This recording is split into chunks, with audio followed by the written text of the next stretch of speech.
Welcome to Live Daf, your online Daf Yomi Shir. Shalom Aleichem, welcome back to today's Daf Yomi, which is ERUVIN Daf Lamed Aleph. We're at the last line of Daf Lamed Amud Beis. The Gemara discussed for us a case where a Eruv Tchumen, was placed inside a cemetery for the sake of a Kohen. Tanakama holds that's not a proper Eruv because he has no access to that food on Shabbos. Whereas Rabbi Yehuda maintain that's a valid Eruv because he can get in there somehow. How's he going to get into the Beis HaKvaros? The Gemara told us he can use a Shida, Teva, Migdal, either a closed carriage, a large chest, a large closet, which creates that oil, that insulated entity, which protects him from the Tumah. So Rabbi Yehuda maintains even this type of oil is considered a proper oil. Oil is Zorak, Shmei oil, a portable oil, is reckoned with. Whereas the Tanakama maintains an oil Zorak, means an oil that can be thrown around. A portable oil is not considered a proper oil and can't create that insulated entity to protect him, to insulate it from the Tumah. Therefore, this Eruv in the Beis HaKvaros is inaccessible to the Kohen. Therefore, it's invalid. Continues the Gemara. What about a case where the Eruv was placed on top of a single caver? This grave wasn't in a Beis HaKvaros, it was just a single grave. Says the Gemara in the last line of Lamed Amud Beis. V'ha de Sanya. So what about the following brayso? Rabbi Yehuda Omer, ma'arvin l'kohen tar, b'truma tar b'kever. One can place an eruv for a kohen tar using truma tar. Now certainly chulin is allowed, but the chiddush here is even truma, which if it becomes tamei, it's inedible. Even this type of eruv can be placed for this kohen tar b'kever on a single grave. Says the Gemara, hechi azl. So how is the Kohen going to get in there to access his Eruv? B'shida teva migdal, for instance, employing this carriage, this chest, meaning, according to Rabbi Yehuda, there's no problem. Because even in a Beis HaKvaros full of graves, he can get in there and access his Eruv through a closed carriage, etc. Certainly in this case, when it's only a single grave, he just gets close to the grave and he has no concern about getting tummy. Says the Gemara, V'akiva da achsa, itamila. Okay, so we address the Kohen. It's a single grave, he just walks over close to the grave, he doesn't get tummy. But what about the Eruv itself? We're speaking about Truma, which can't become tummy. Once he placed the Eruv on the caver, the Truma becomes tummy. So the Truma itself is inedible. Says the Gemara b'shloi hukshur. We're speaking that the fruit was not hukshur l'kaval Tumah. It never got wet with the one of these 7 qualifying beverages, water, dew, etc., which is a requirement to enable something to become tummy. So this fruit never got wet with one of these shiva mashkim, and therefore cannot become tummy even when it's placed on the cave. Oi, let's say we're speaking about a baked good, so it was something which was needed using fruit juice, apple juice, orange juice, which are not one of the qualifying beverages which enable something, make something susceptible to tumah.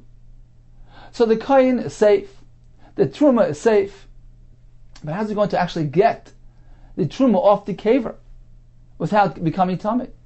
Says more, how's he going to retrieve the eruv? He uses a simple, like a pole, a piece of wood which is not a utensil, not a kli, which do not contract tumah. So if he uses this type of pole, he can just retrieve his eruv. He's not going to get tummy because he's not going to touch the caver. The truma itself, as we said, is not enabled for tumah, and he's going to use a pole to retrieve the eruv. So he has full access to it. Says the Gemara about Kama'il, if he uses this pole, then fine, the pole itself is not a kli, it won't become tummy, but it will serve as a oil, as a roof. If it's a wide pole, it will transfer tumah of the caver over to the kohen underneath the piece of wood. Says more the that he tilts the pole on its narrow side, meaning that we don't have a sizable pole, a wide piece of wood which is actually serving as a roof. It's only the narrow side which is facing down towards the caver. Therefore, there's no oil whatsoever. There's no roofed area which will transfer a tumah from the caver to the kohen. So that explains Yehuda's shita that allows placing the eruv, the eruv tchumen, on the kaver for the sake of the kohen. The kohen is safe, the truma is safe, and he'll retrieve it safely. Says the Gemara, Ihachi.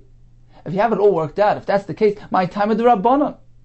So why does the Rabbanon hold that you cannot place the Eruv on the kaver? You've addressed all our concerns. It's fully accessible.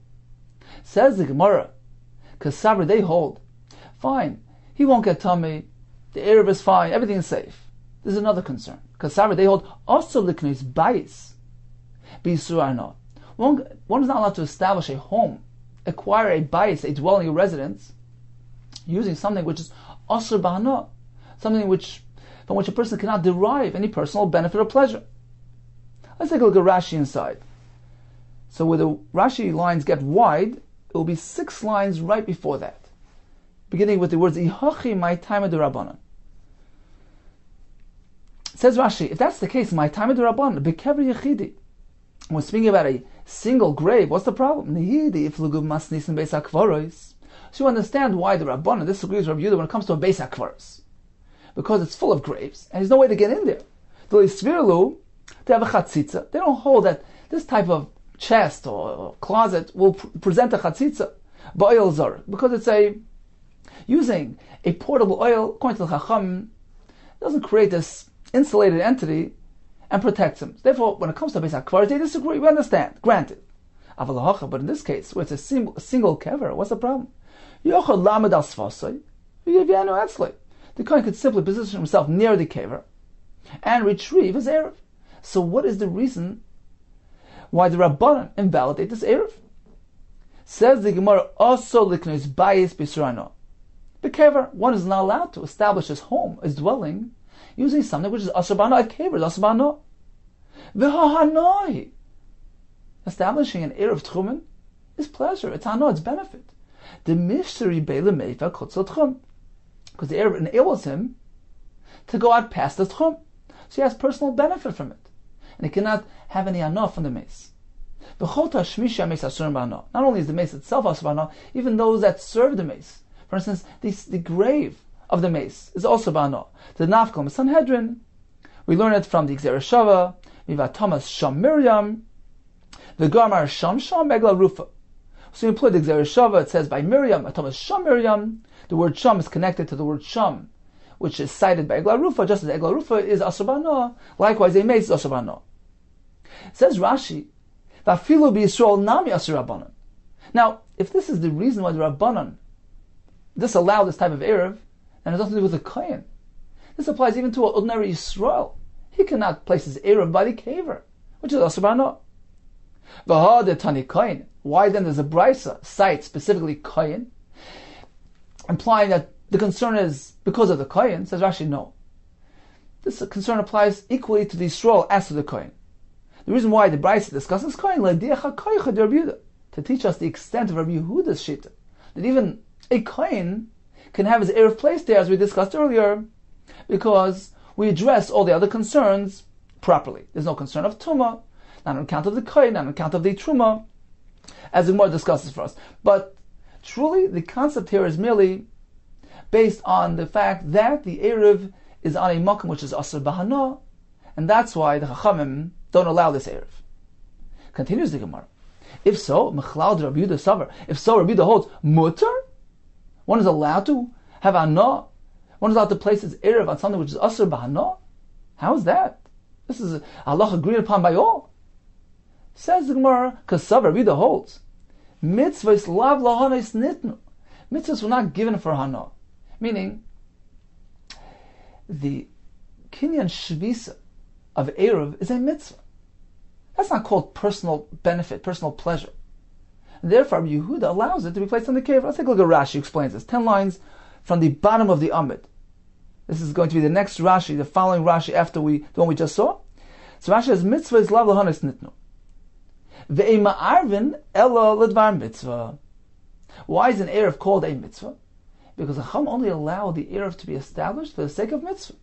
The lechus l'beis ha'avel, or the beis ha'mishal could come on. As Gemara will tell us later, it's only allowed for the sake of going to a mourner's home or a beis ha'mishal, a wedding. So therefore, Rabbi Yehuda says, if it's a mitzvah, you can place it on the kaver. That's not called hana. Mitzvah is lav lahanis nitnu. Continues the Gemara. So if that's Rabbi Yehuda's reason, so apparently the Chacham disagree with that. They hold that you can't place the Erev there because, although it's a mitzvah, you can't derive Hana. Is that so? If so, this statement that Rava stated that mitzvah is lav l'hanis nitnu, shall we say it's dependent on this machlokes Tanoim? Rava is only compatible with Rabbi Yehuda, because the Chacham seem to hold that a mitzvah is called Hana, and that's why you can't place it on the kaver. So it's a kasha on Rava. Rava will respond, no. All hold that mitzvah is lav l'hanis nitnu. A mitzvah is not considered personal benefit, personal pleasure. Amalach Rava. Isvir lahu or isvir alan. If we hold that the ein ma'arvin al mitzvah, indeed, that the erev can only be done for the sake of mitzvah, in this case all would agree that this erev is perfectly fine. Tukuli alma mitzvah is lav l'hanis nitnu. All would agree that you can place the erev on the kaver because mitzvah is not called hana. However, in this case, the machlokes is based on this very question. Ma savar ein ma'arvin el advar mitzvah. Rabbi Yehuda holds an erev can only be established for the sake of mitzvah. Therefore, he holds no concern placing it on a kaver. It's not called hana.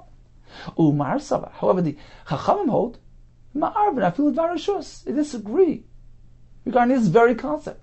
They hold you can make an erev even for arbitrary reasons, for personal reasons. Therefore, placing an erev tchumen on a kaver is considered personal hana. Therefore, it's us. Continues the Gemara. If so, meaning if the Chachamim hold that an erev can be done l'dvar rishus, if so, had Amar Rabbi Yosef. What Rabbi Yosef told us, ein ma'arvin el l'dvar mitzvah, that erev can only be done for mitzvah. Shall we say that statement is in question? It depends on machlokes Tanoim. The Rabbanan disagree with that. Amalach Rabbi Yosef. Rabbi Yosef will respond, no. Dekuli alma ein ma'arvin el dvar mitzvah. All will agree to this concept that erev could only be done for the sake of mitzvah. Or dekuli alma, all will agree as well. Mitzvah is lav l'hanis nitnu. And mitzvah is not considered personal hana. So both premises are accepted upon all. Rabbi Yehuda and the Rabbanan both hold, number one, an erev is a mitzvah because it's only done for the sake of mitzvah. A mitzvah is not hana. So what then is the point of this agreement regarding placing the erev on the kaver? The following is a machlekes. Mar savar, Rabbi Yehuda holds kivan the kana le erev. Once the erev is kaina, once the erev has taken effect, has been established, he has no reason. He really couldn't care less if this food disappears. He doesn't need to safeguard his food. He wants the erev to be chal, to be established, to be implemented, and that's it. So all he has is really the mitzvah. Therefore, it can be placed on the kaver. Umar savar. However, the Rabbanan hold nichalei de mintra. He'd like the food to be safeguarded, to be kept in place. Why? The itzruch achalei, because perhaps he'll need it throughout Shabbos, and he wants it to be there. And if he needs it, he should have access and be able to eat that food. Therefore, the Rabbanan hold, although the actual establishing of the erev, of the residential, the makam shvisa, the Shabbos residence, is considered a dvar mitzvah, not personal hana and personal pleasure, and really is mutter. But there's another concern. Perhaps after the erev takes effect, he still wants it to remain in place. He wants it to stay on the kaver. So he's making use of the kaver for personal use, for personal interest. He wants it to remain there so he can access and eat it on Shabbos. Therefore, the Chacham hold one cannot place an erev on the kaver. So in summary, Rabbi Yehuda maintains an erev on a kaver is okay. Rabbanan say it's not okay. And the reason, according to the conclusion of the Gemara, is so we're speaking even about a kohen and even about truma. The Gemara explained the kohen can get in there no problem, either in a chest or, as Rashi explained, it's a single kaver, so he just stands nearby without getting tummy. The truma itself won't become tummy because it was never hushal kabel tumah. How's he going to retrieve the erev? Using a stick. So what then is the machlekes? The Gemara concludes all agree that an erev can only be established for the sake of a mitzvah purpose, to go visit an avel, to go join a wedding. And a mitzvah is not considered hana, personal pleasure. That's agreed upon by all.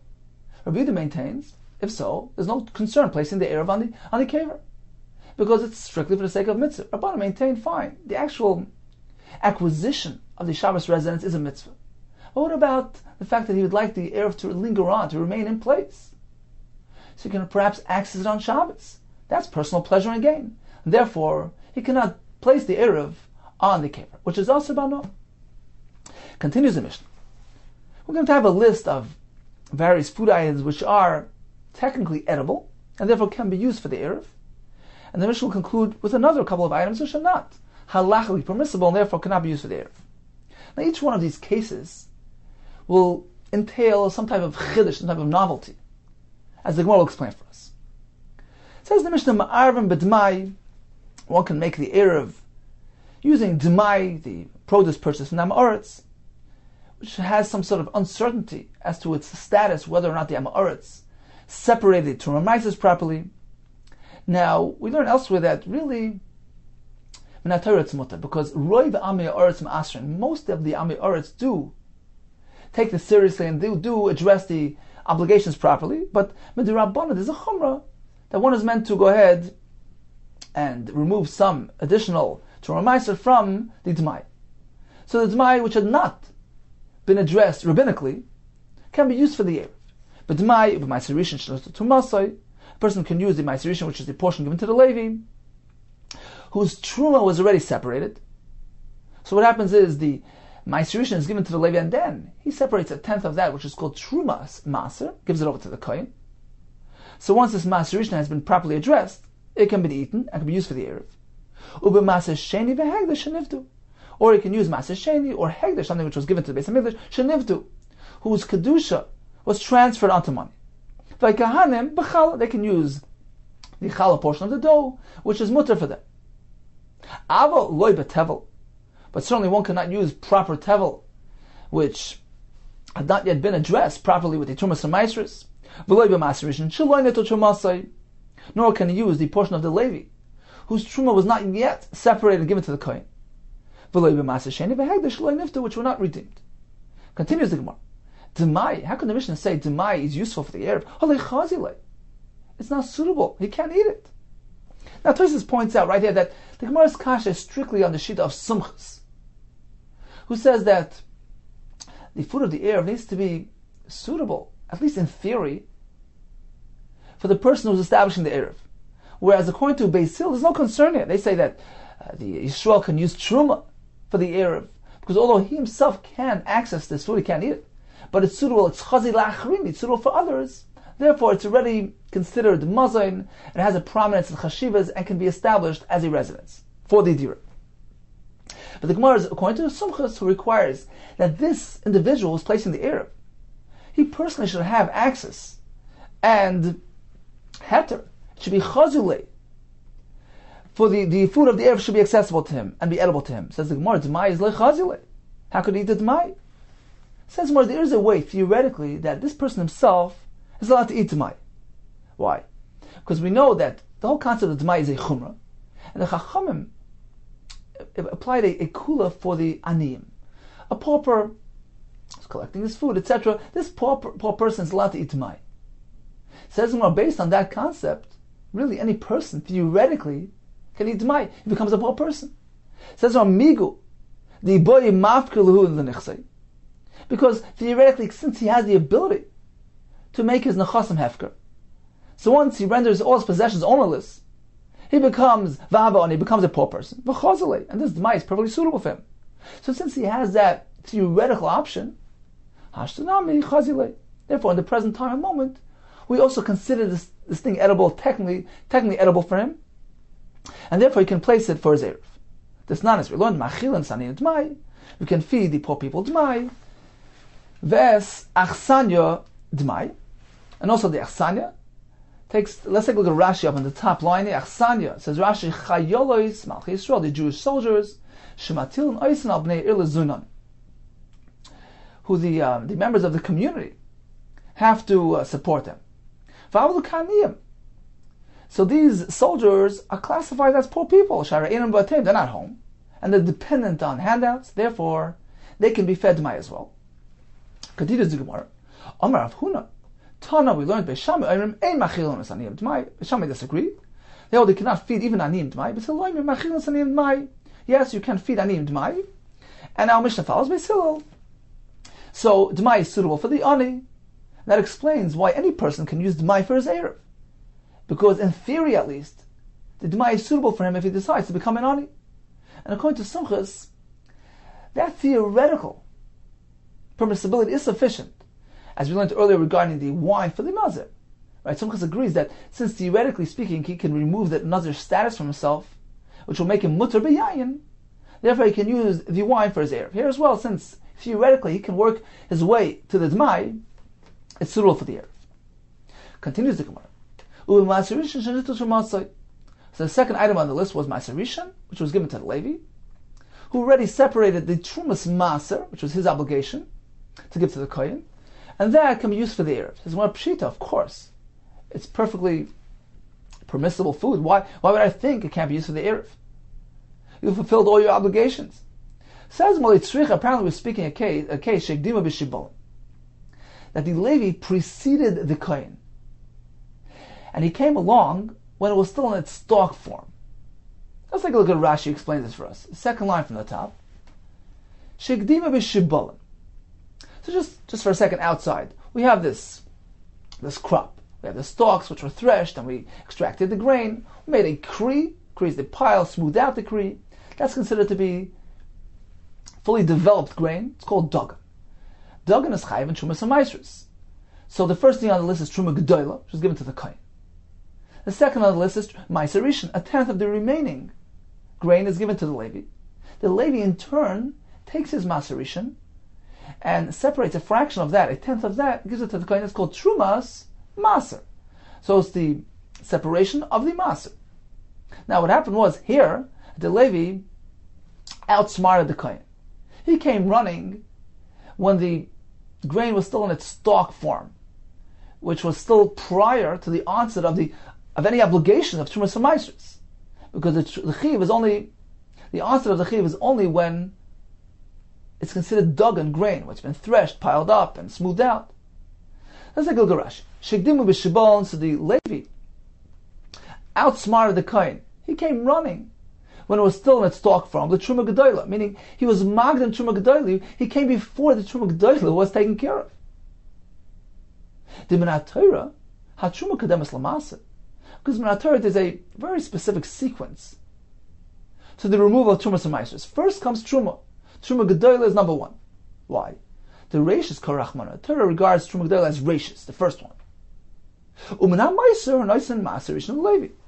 After removing the Truma Gedola, the second step is a tenth of the remaining grain goes to the Levi. That's Maaser Rishon. And the Levi, in turn, takes a tenth of his portion, the Trumas Meiser, gives it to the Kohen. V'achshav herem HaLevi v'kadmoi. The Levi hurried up, and he preceded the Kohen. Why? So he should get a larger portion. Kadei shleich sirenu Kohen echad minun b'maser. Because if the Kohen would get his portion first, he'll get his 50th, let's say, echad minun, for the Truma Gedola, that's going to lessen the quantity of the remaining grain, resulting in the Levi receiving a smaller portion. If a Levi preceded the Kohen, he came running, he came to take his Maaser Rishon before the Kohen will take his Truma Gedola. So that's the case. The Levi got his Maaser Rishon, and then went ahead, and of course fulfilled his obligation by removing the tenth of his Maaser Rishon and Trumas Maaser giving it to the Kohen. But let's remember, the Truma Gedola was never removed from the portion of the Levi, because he received his portion prior to the owner having removed the Truma Gedola from the entire kri, the entire grain pile. So that's the situation here. Says the Gemara, Pshita, again, isn't this evident? If all obligations were fulfilled, that this is mutter. The Gemara actually was a unique case. Like Tzricha was speaking Shekdima b'Shibbolin. The Levi was magdim the Kohen. He came before the Kohen, and he took his portion when it was still in grain form, in stalk form. Certainly the Trumas Meiser was removed from the portion of the Levi. He fulfilled his obligation. But the Truma Gedola, which was meant to be taken off first, was never addressed from the portion of the Levi, because he came before the Kohen. The Chiddush of the Mishnah is that even this type of Maaser Rishon is mutar b'achila, because since he outsmarted the Kohen, and he took his portion when it was still in stalk form, prior to the onset of any obligations. The pasuk teaches us, we learn this from Midrasha, that the portion of the Levi going forward is exempt from Truma G'dayla, and therefore it can be used for the Erev. That's the Chiddush of the Mishnah. Explains the Gemara. The Ravo Amar Shlokish, as he taught us, named Rav Shlokish. The Amar Ravo Amar Shlokish. Ma'aserishin sheikdima b'shibalim. So if it was taken when it was still in stock form, pater Truma G'dayla. It's exempt from Truma G'dayla. Shenamar. V'arim oisem imenu. This is the pasuk speaking about the portion of the Levi, the Ma'aserishin. You're meant to remove from it Trumas Hashem, Ma'aser. That's the Trumas Ma'aser, the 10th of the Ma'aserishin, which goes to the Kohen. Ma'aser, Mina Ma'aser. So the extra words here, Ma'aser, Mina Ma'aser, it's coming to teach us, Ma'aser, Mina Ma'aser, Matiloch. I've obligated you to separate 1/10 of your Ma'aserishin. But that's it. V'loi Truma G'dayla, u Trumas Ma'aser, Mina Ma'aser. This is speaking to the Levi. You have no chiv to make 2 separations. Aside from Trumas Ma'aser, also Truma G'dayla, there's no chiv to do that. Why? Because you've received your portion at the point in time when the grain was not yet obligated in Truma G'dayla. Let's remember, he took it when it was still in stock form. So although he outsmarted the Kohen, and actually it resulted in some loss to the Kohen, the Torah tells us that his Ma'aserishin is exempt from Truma G'dayla. And that's the case of the Mishnah. If that's the case, that you exempt Levi's portion from Truma G'dayla, so why strictly when he took it in stock form? Even if the Levi came running before the Kohen, when it was already bikri, it was already in grain form. Kri is the pile of grain. So the grain was extracted from the stalks, it was formed into a pile, smoothed out, which is considered to be Gemar Malacha. The completion of the process. Right now, it has the status of a grain, and all the chiyuv, the obligations apply. So perhaps even in this case, if the Levi comes running, gets his portion, runs with it, perhaps even now, that chelak will yipat from Truma G'dayla. Amalei Sabai responded, on this exact case that you're suggesting, the Torah specifically says, no, the Levi must address both obligations now. Mikol Maser Seichem or Mikol Matan Seichem, depending on the gears of Mikol Matan Seichem. In that case, we're speaking about the Trumas Ma'aser. Mikol Maser Seichem Torim is called Trumas Hashem. The pasuk is coming to add something. You must remove as kol Trumas Hashem, all the Truma of Hashem. So the word kol is coming to include something. That in this specific case, the Levi can't simply get away by just addressing Trumas Maser, separating 1/10 of his Ma'aserishin. No, he must address the Truma G'dayla obligation as well. He must make 2 Trumas. As kol Trumas Hashem. And therefore, he must also separate the Truma G'dayla. Says Marois, how do you know that this pasuk here, which is obligating him to remove the Truma G'dayla, speaking about a case where he received his portion when it was already dagan, it was already grain form, and the previous pasuk which exempts him is speaking about the stalk form. How do you know? It says more very simple. Hi idgan. In this case where he received the Ma'aserishin when it was already a kri, it was already a pile, idgan, it was already considered grain. In which case there's already a chiyuv of Truma G'dayla here. So once the obligation of Truma G'dayla is here, he can't whittle out of it. He can't be exempt from Truma G'dayla, which has already been applied. So the Levi must go ahead and address both obligations, Trumas Ma'aser and Truma G'dayla. V'hayla idgan, as opposed to the previous case, where he received it when it was in a stalk form, was not yet dagan. It had not yet been formed into grain. So at the point in time where the Levi received his portion, there was no chiv of Truma G'dayla yet. So it's logical to say that the pasuk, we have 2 psukim, right? One pasuk obligates, one pasuk exempts. It's logical to say that the pasuk that exempts the Levi from his Truma G'dayla, speaking about a case where he received his portion prior to the onset of the chiv Truma G'dayla. And Torah is telling you, once you received it, you're exempt from Truma G'dayla, and all you need is to remove the Trumas Ma'aser. So in conclusion, our mission is speaking about this type of case, where the Levi took his portion when it was still in stalk form, and Truma G'dayla was never removed from the Levi's portion. Nevertheless, it's mutar, as we learn from this pasuk, and therefore can be used for the Eruv Tchum. Continues the Gemara of Maser Sheni v'Hegdish Nivdu. One can use Maser Sheni, or the Hegdish, which were already redeemed. Pshita, of course. If the pidyon took place, why would I think it's not suitable? A tzrich apparently was speaking about a case shenas and sakeren, where the owner put forth the principal amount, the principal money, but didn't add the fifth, which is a chiyuv. If the owner redeems his master sheni or his heglish, he has to add another fifth, a fifth of the total value.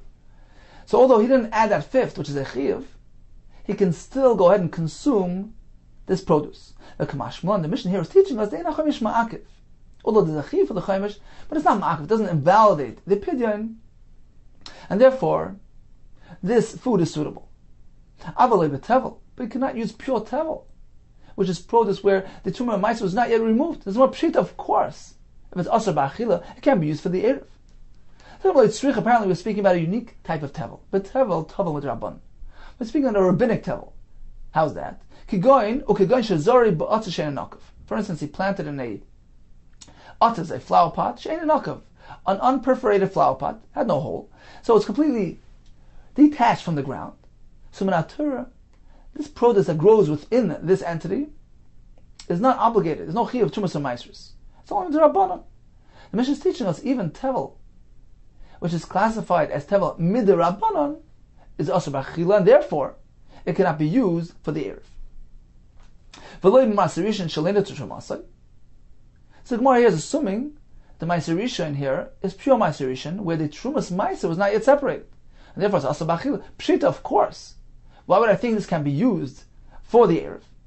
Says the Gemara, this relates to the earlier discussion. Apparently we're speaking about the ma'aser rishon whose trumas ma'aser was separated. But, you know what wasn't separated? The truma gedola. Because we're speaking about a case where the Levi received his portion prior to the Kohen receiving his truma gedola from the entire crop. But the problem was that he didn't come when it was in stalk form. He came a bit later, when it was already in grain form. When the chiyuv of truma gedola had already applied to the grain. Now he took his portion prior to the owner separating that truma gedola to the Kohen. So Levi took his portion, took it home. Of course, he separated the trumas maser, the tenth of his portion, but he didn't address the truma gedola. The Mishnah is teaching us that this is asur b'achila and cannot be used for the eruv.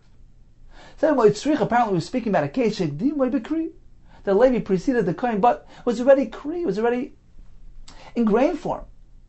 So the trumas maser was separated from the maserishin. The Levi addressed that obligation, but he didn't address the other obligation. But truma gedola was never removed from the maserishin, and therefore it's us. Perhaps I would think that the halacha follows Rav Papa's challenge. Rav Papa asked Abaye, perhaps even in this case, it should be mutter, and the pasuk, meaning the pasuk that exempts, should apply to this case specifically, and not to the other case of the stalks. Kamash malon kedushanile.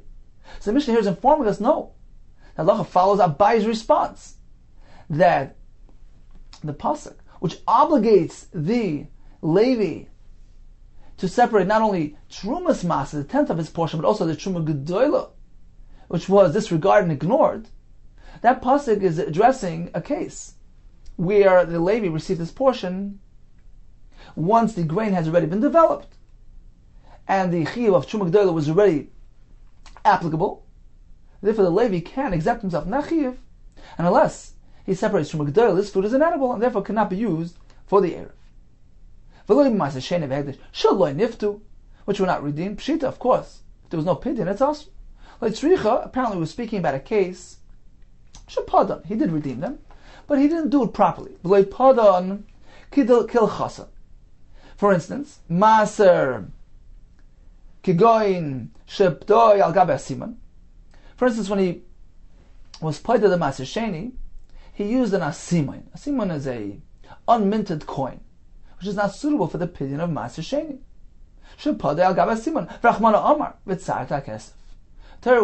When describing the money on which the Maser Sheni was transferred, the Torah uses the word v'tzarta. The Gemara makes a drasha. It needs to be kesef sheishel v'tzura, which has a properly minted form on it.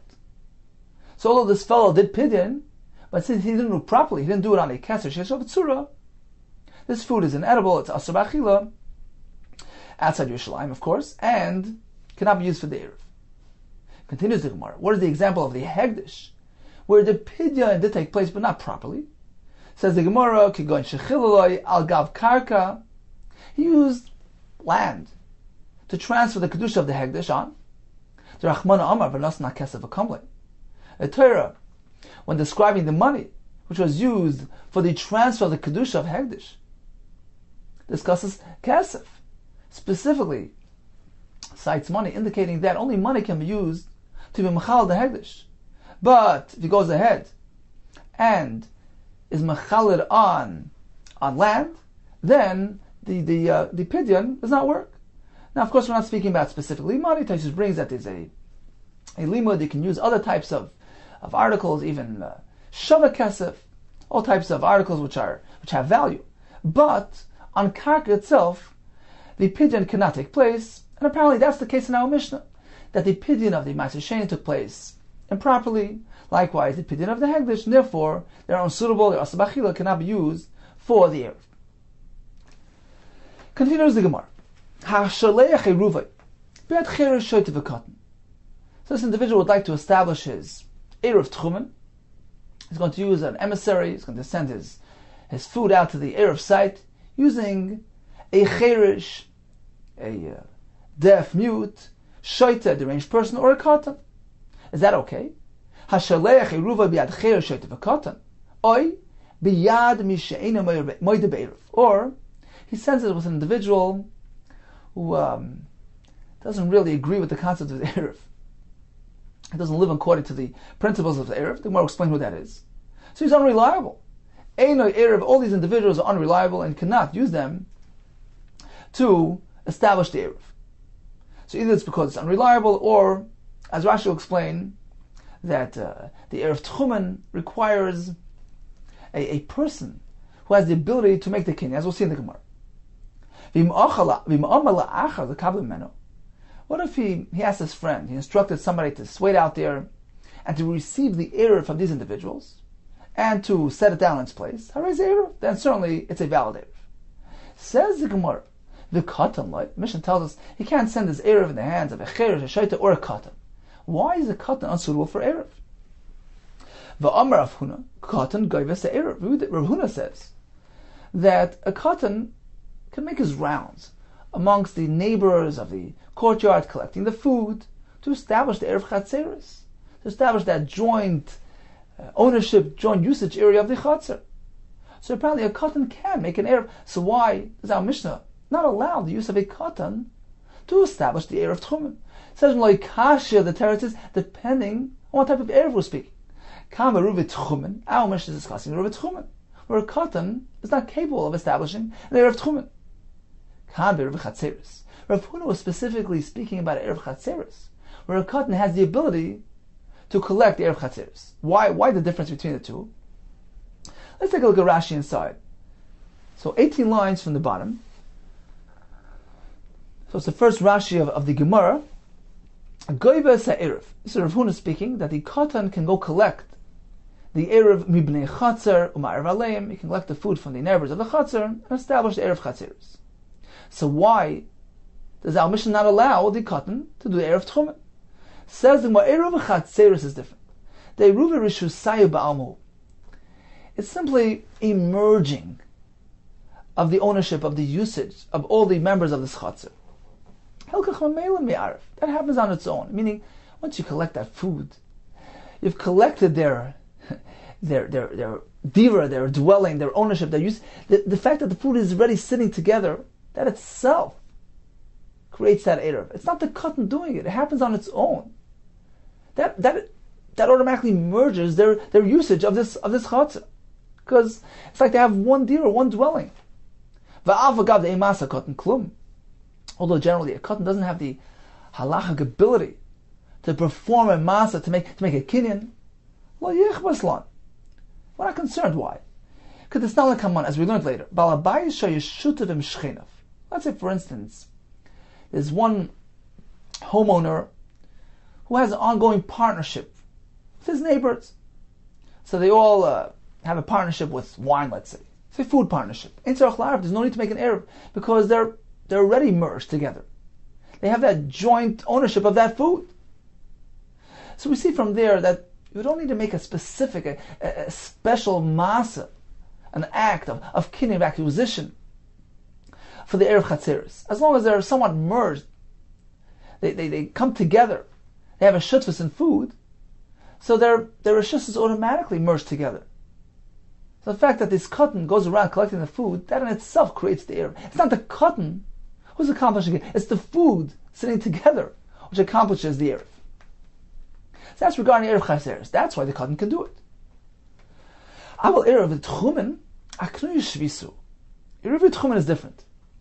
It's an acquisition, it's a kinyan of a place of residence. You're creating a Shabbos residence out in the field.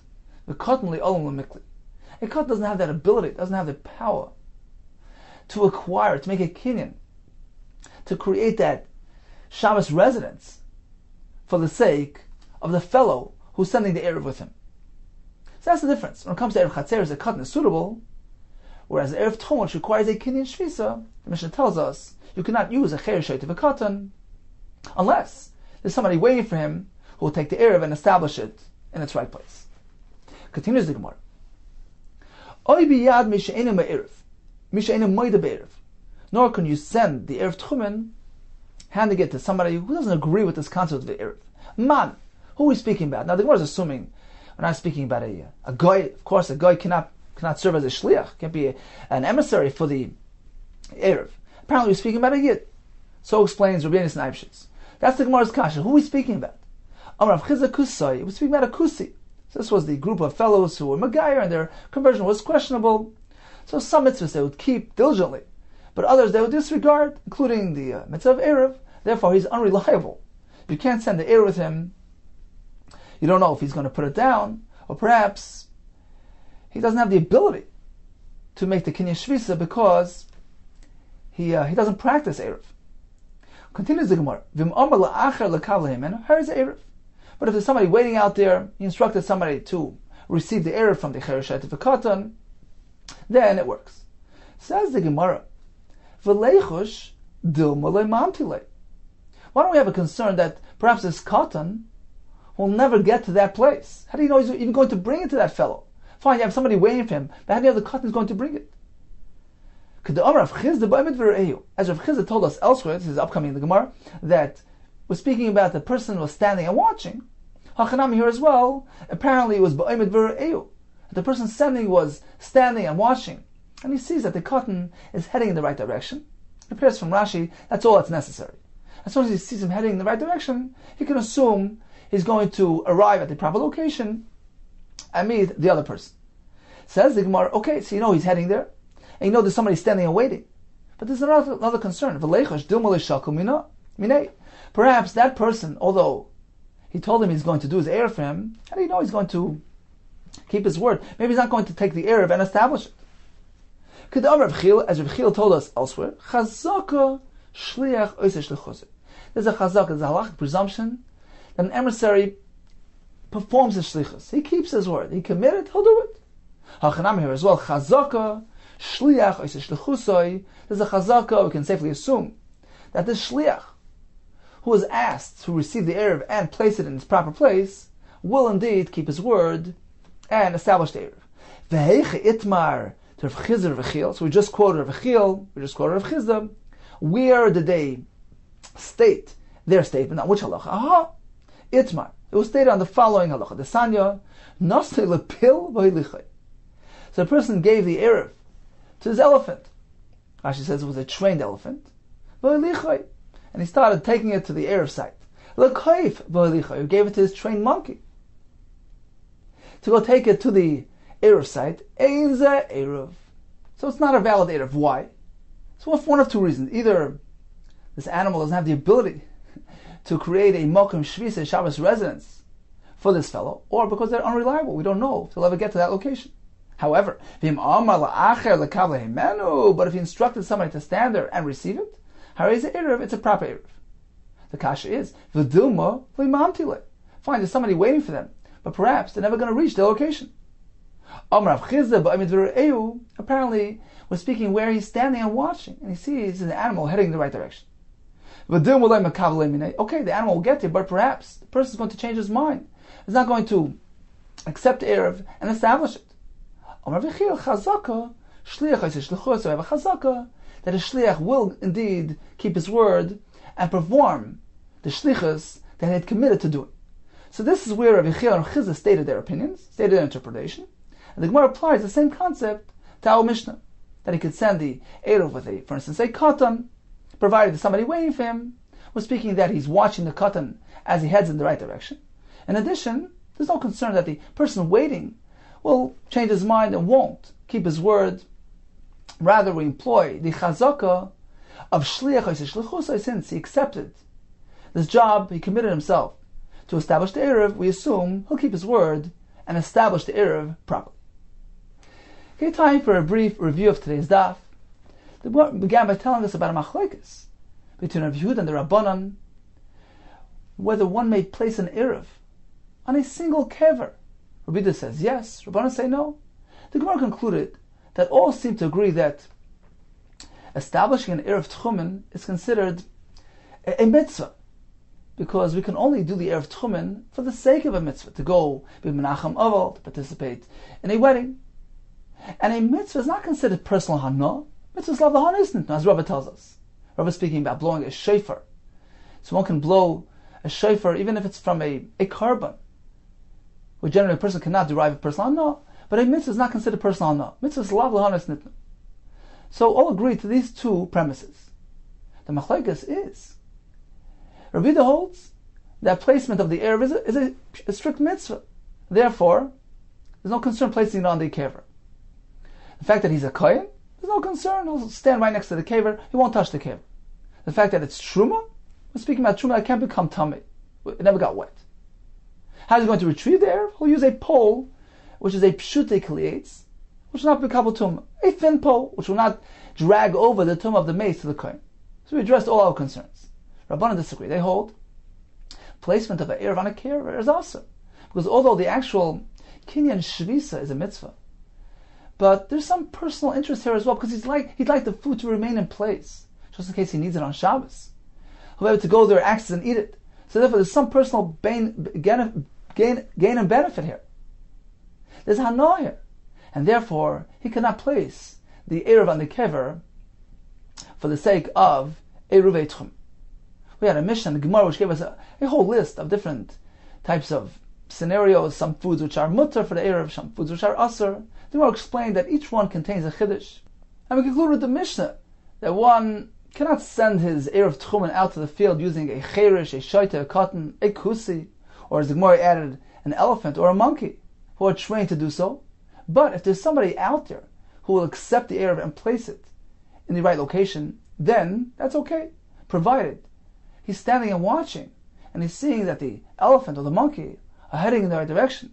Then we can assume that they arrived there safely, in addition to the fact that there's a chazaka, that the shliach, meaning that fellow waiting out there, is oiseh shlichusa, he's going to fulfill his commitment and accept the Erev and place it properly.